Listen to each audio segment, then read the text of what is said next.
प्रिय साथियों नमस्कार। आज की चर्चा का विषय है, आज जो हम बात करना चाहते हैं वह इस संबंध में है कि कुछ व्यक्ति मुझे फोन के द्वारा, मैसेज के द्वारा रिप्लाई देते हैं और अपनी बात कहते हैं कि सुपर कॉन्टिनेंट था, इसका प्रमाण है और हम उसके बारे में वैज्ञानिक तर्क के आधार पर और अपनी बात कह सकते हैं, वैज्ञानिक तर्क और एविडेंस के आधार पर कह सकते हैं। सुपर कॉन्टिनेंट की थ्योरी जैसा कि हमारे अनुसार हम बता रहे हैं कि हम नहीं मानते कि सुपर कॉन्टिनेंट था। ऐसा हम कैसे दावा कर रहे हैं, किस आधार पर दावा कर रहे हैं कि एक बड़ा महाद्वीप था जो भूगोलवेत्ता कह रहे हैं उसको गलत साबित कर रहे हैं कि सुपर कॉन्टिनेंट नहीं था। कुछ आधार है हमारा कहने के पीछे, जैसे कि यह काफी लंबे समय से चर्चा है कि अफ्रीका इस तरह से ब्रेक होकर के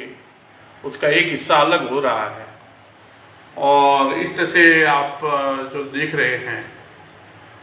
कि अफ्रीका में इस प्रकार से एक हिस्सा खंडित हो रहा है। इस तरह से उसमें जैसे ये बताया जा रहा है कि इथियोपियन और सोमालियन और केन्या, ये इस तरह से क्या है कि कुछ ब्रेकिंग हो रही है। तो ये ब्रेकिंग तो कैसे हो रही है, इसका कारण, वो मूल कारण समझ नहीं रहे हैं। मूल कारण क्या है और कैसे अफ्रीका ब्रेक हो रहा है और उसके पीछे पूरी प्रोसेस क्या है। क्या सुपर कॉन्टिनेंट की बात सिद्ध नहीं होती है? हम पहले से ये आपको स्पष्ट कर चुके हैं कि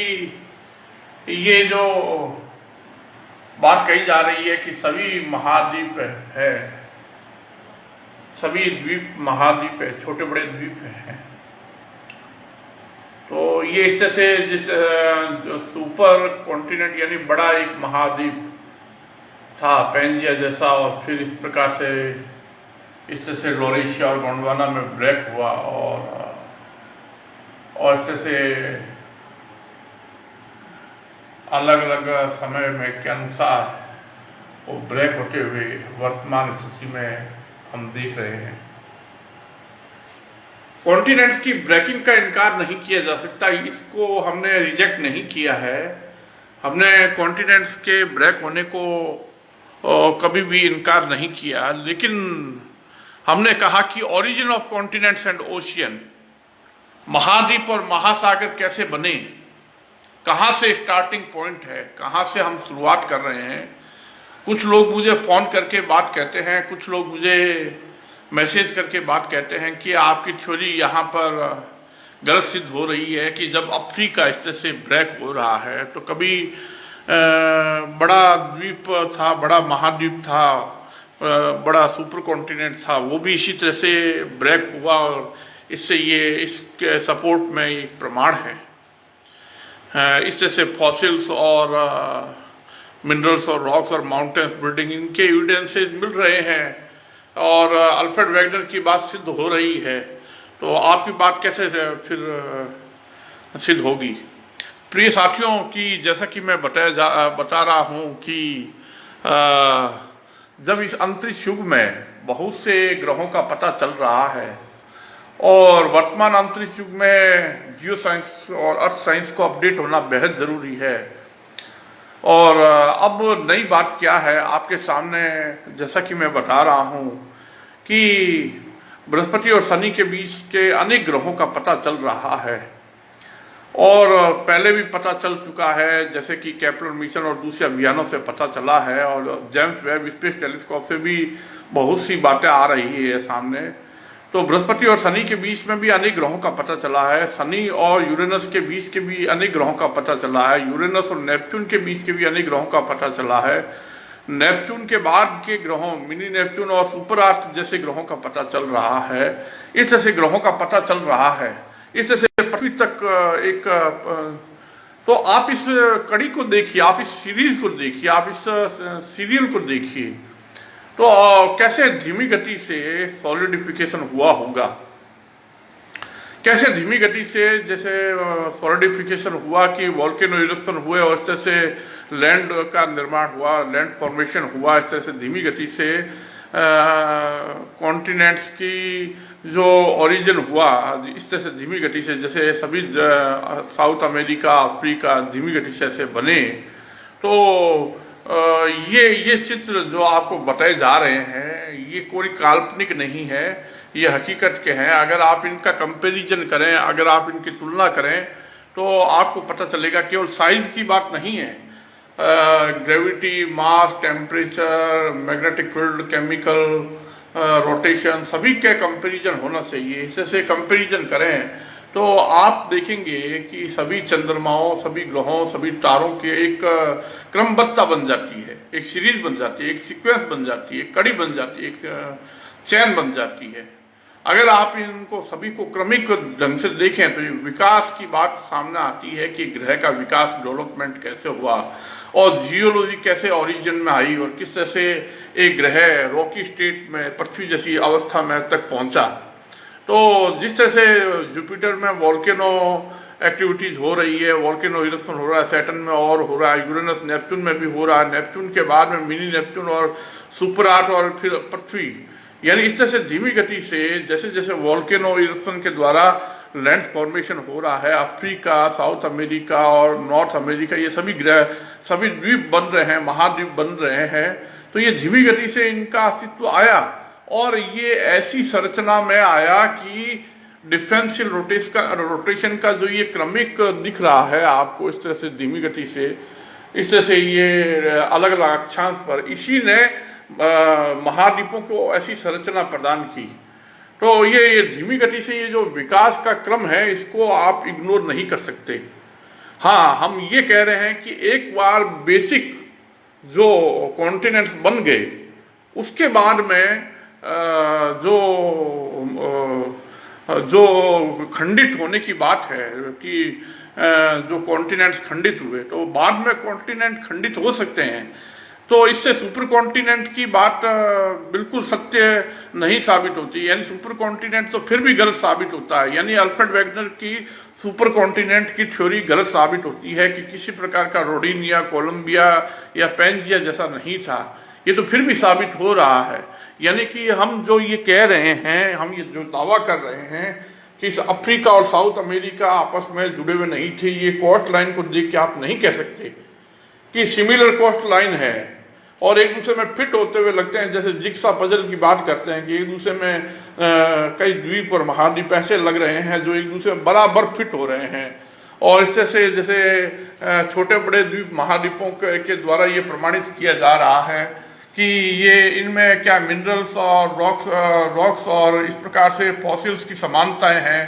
तो इसके आधार पर ये कहा जा सकता है कि वास्तव में ये आपस में जुड़े हुए थे, इस तरह से आप कह सकते हैं। लेकिन ये मिथ्या और गलत अवधारणा, ये पूरा एक भ्रम है। हम कहते हैं कि ऐसे महाद्वीप इस प्रकार से कभी भी जुड़े हुए नहीं थे। आप अगर अफ्रीका इस स्थान पे सोमालिया और इस तरह से दूसरे स्थान पे अगर ये यहाँ पे ब्रेकिंग हो रहा है, इस तरह से ब्रेकिंग हो रहा है, तो इस ब्रेकिंग का कारण अलग है। वो कारण नहीं है जो क्या है कि कन्वेक्शन के कारण जो इस तरह से बताया जाता है और इस तरह से क्या है कि सुपर कॉन्टिनेंट का लॉजिक दिया जाता है इसके आधार पर कि सारे महाद्वीप आपस में जुड़े हुए थे, इसका मतलब यही है। और भी कई छोटे छोटे द्वीप भी खंडित हो रहे हैं, कई और के बारे में भी बताया जाता है कि वो भी इस प्रकार से ब्रेक हो रहे हैं।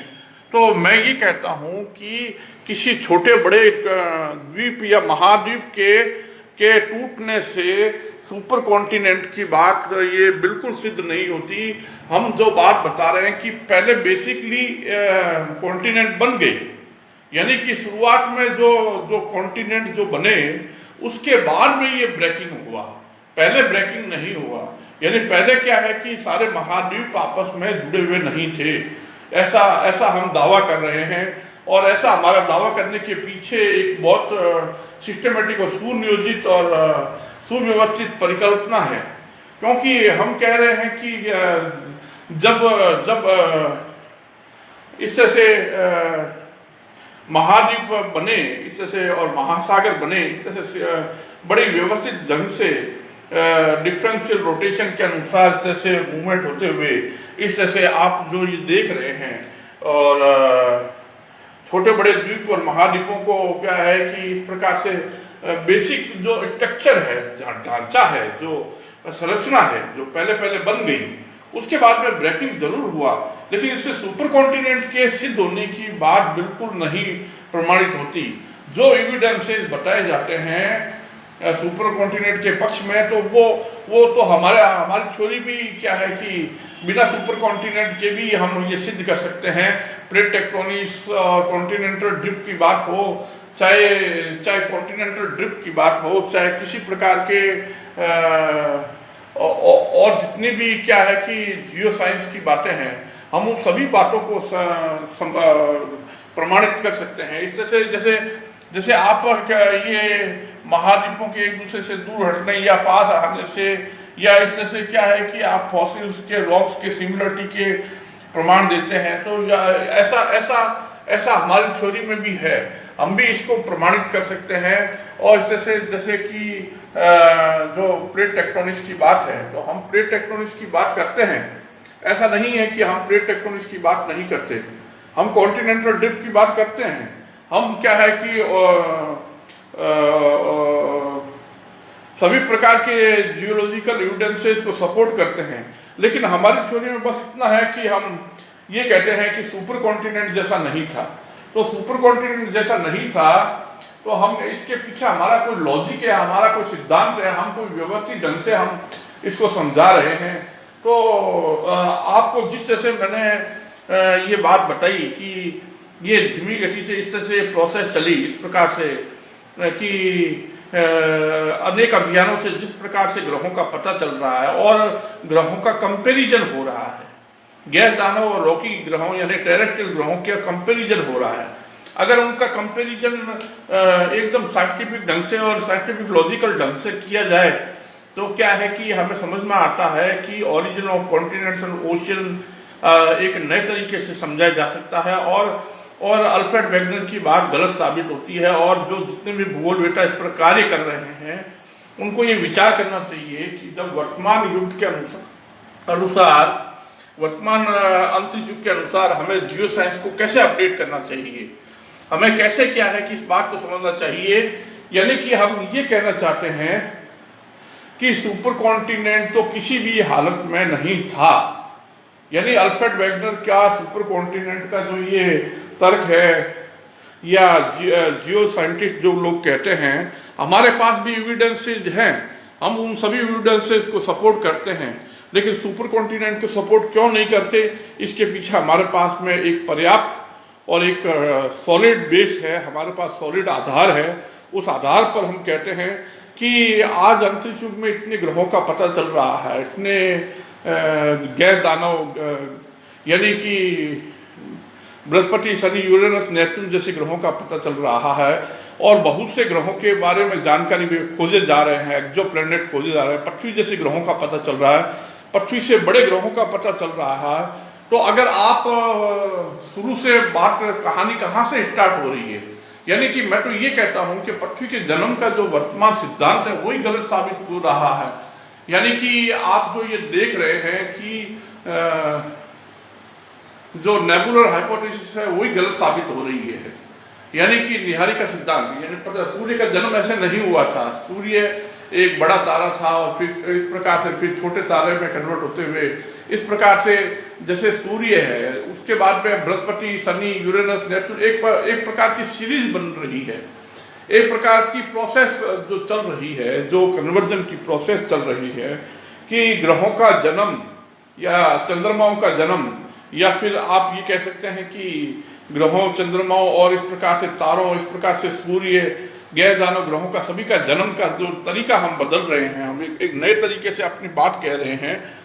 तो वास्तव में आप सोचिए कि पूरी प्रक्रिया कैसे हो रही है। मतलब कि आप जैसे ये गैर दानव ग्रहों में देख रहे हैं, ऐसी बात पूर्व में कही जाती रही है सर्च टेक्टोनिक्स में। इस तरह से आप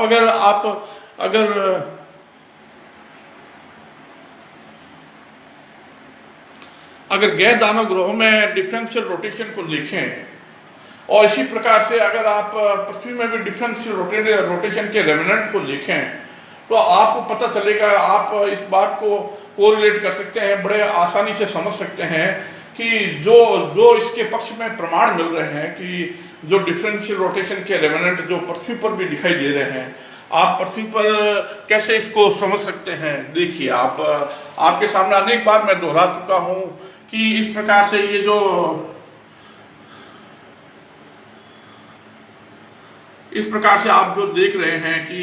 मिड अटलांटिक रीज, और इस तरह से आप ये एस प्रकार की आकृति बनती हुई देख रहे हैं,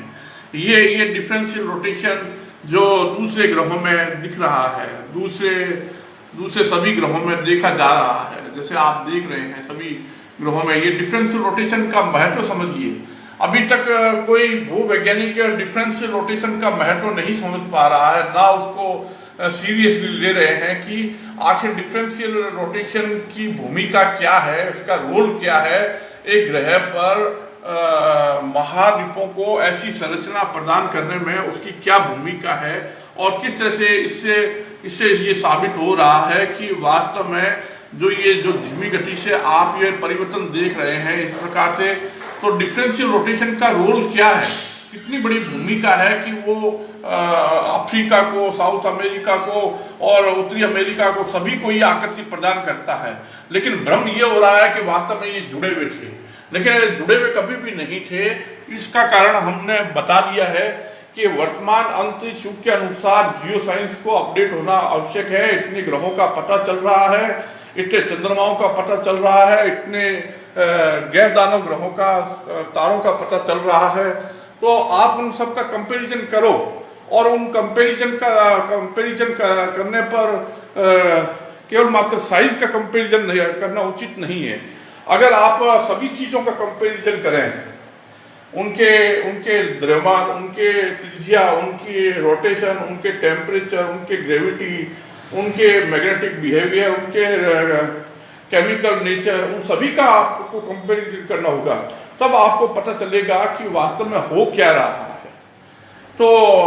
आप केवल मात्र इस आधार पर अगर कंपैरिजन करते हैं तो ये एक तरह से निरर्थक बात होती है, इसका कोई मतलब नहीं निकलता। तो आप इस तरह से अगर डिफरेंशियल रोटेशन का कंपैरिजन करते हैं तो अंटार्कटिका, आर्कटिक और इस तरह छोटे बड़े द्वीप, महाद्वीप सभी के स्ट्रक्चर का समझ में आता है। तो जिस तरह से मैं समझा रहा हूं, तो कई भूवैज्ञानिकों का ये भी प्रश्न है कि कैसे फॉसिल्स या फिर जानवर और प्लांट्स एक महाद्वीप को क्रॉस करके दूसरे महाद्वीप पर कैसे पहुंच सकते हैं। तो आप देखिए कि इस छोर पर, यहाँ पे साउथ अमेरिका के छोर पर ऐसे मान लो कि बहुत बड़ा झुंड जानवरों का यहाँ है, और यहाँ पर अफ्रीका पहुंचना उसको, तो इसमें से क्या है कि करीब 500,000 का झुंड है, और वो यहाँ पर कैसे पहुंचेगा। तो ये डिफरेंशियल रोटेशन के प्रचंड प्रभाव से यहाँ से यहाँ पहुंच जाएगा। कुछ मर जाएंगे, कुछ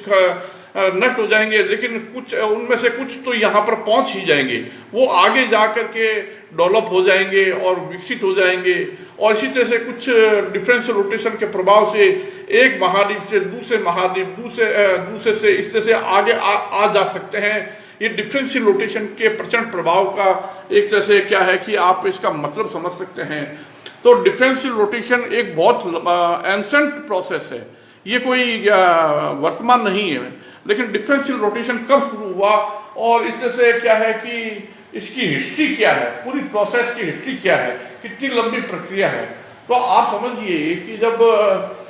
लॉन्ग टाइम प्रोसेस को इसको आप पूरा देखेंगे कि कब जीवन उत्पन्न हुआ, कैसे जीवन का ओरिजिन आया, कैसे लाइफ एवोल्यूशन हुआ, इस तरह से लाइफ का ओरिजिन, तो आप पूरी प्रोसेस को समझिए कि जब डिफरेंशियल रोटेशन के अनुसार फोर्स लग रहा है तो आप इसको जो कन्वेक्शन की बात है या कन्वेक्टिव फोर्स लगते हैं वो सुपर कॉन्टिनेंट के अनुसार कन्वेक्टिव फोर्स काम नहीं कर रहे हैं। इस तरह से हम जो ये आपके सामने प्रस्तुत कर रहे हैं इसके पीछे एक बहुत क्या सुव्यवस्थित, सुनियोजित और बेहद ही लंबी प्रोसेस है, एक लंबी प्रक्रिया है, जिसके आधार पर हम ये प्रमाणित कर रहे हैं कि सुपर कॉन्टिनेंट का अस्तित्व नहीं था और अल्फ्रेड वेगनर की ये थ्योरी जो है वो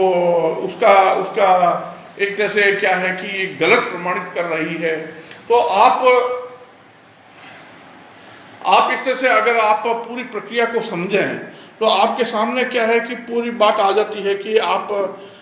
जैसे जिस तरह से सबडक्शन होता है या प्लेट एक दूसरे में घुसती है, इस तरह से क्या है कि हम convergent plate motion, divergent plate motion सभी को सपोर्ट करते हैं, लेकिन हमारे इसमें क्या है कि सुपर कॉन्टिनेंट की अवधारणा बिल्कुल गले नहीं उतरती। इस तरह से ऐसा कुछ भी नहीं था। आप जब ये बात इस बात को क्या है कि पूरे यूनिवर्सल दृष्टि से देखें कि there are some common, there are some similarity, there are some basic symmetricity in entire system of the universe. अगर आप क्या पूरे यूनिवर्स की बात करें तब आपको समझ में आएगा कि आप सुपर कॉन्टिनेंट को यानी जियो साइंस को किस दृष्टि से देखते हैं। केवल पृथ्वी पर आंकड़े लेकर लेना ही पर्याप्त नहीं है। केवल मात्र पृथ्वी की दृष्टि से ही अगर भूगोल का अध्ययन करें, अगर पृथ्वी को ही देख करके करें तो ये बात प्रमाणित नहीं होता। इसलिए मैं कहता हूं कि मैंने जो पुस्तक लिखी है, जैसे अल्फ्रेड वेगनर ने अपनी पुस्तक में origin of continents and ocean में बताया है, इसी तरह से मैं सुपर कॉन्टिनेंट को एक बहुत बड़ा भ्रम क्यों मानता हूं, मैंने पूरे विस्तार से 7 चैप्टर में अपनी बात कही है। तो आप इस पुस्तक को जरूर पढ़ें और इस तरह से मैंने अपनी बात को ब्रीफ में भी ये लिखा है, ये समझाया है कि किस तरह से ये बात गलत साबित होती है।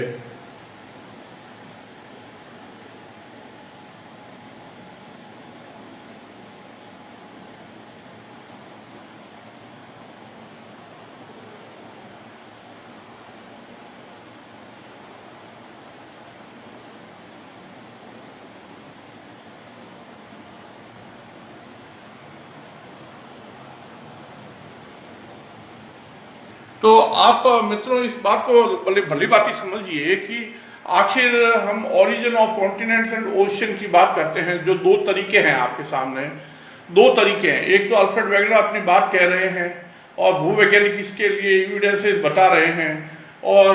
दूसरी बात हम जो वर्तमान अंतरिक्ष के अनुसार बता रहे हैं। तो ये बात आप कैसे समझेंगे, इन दो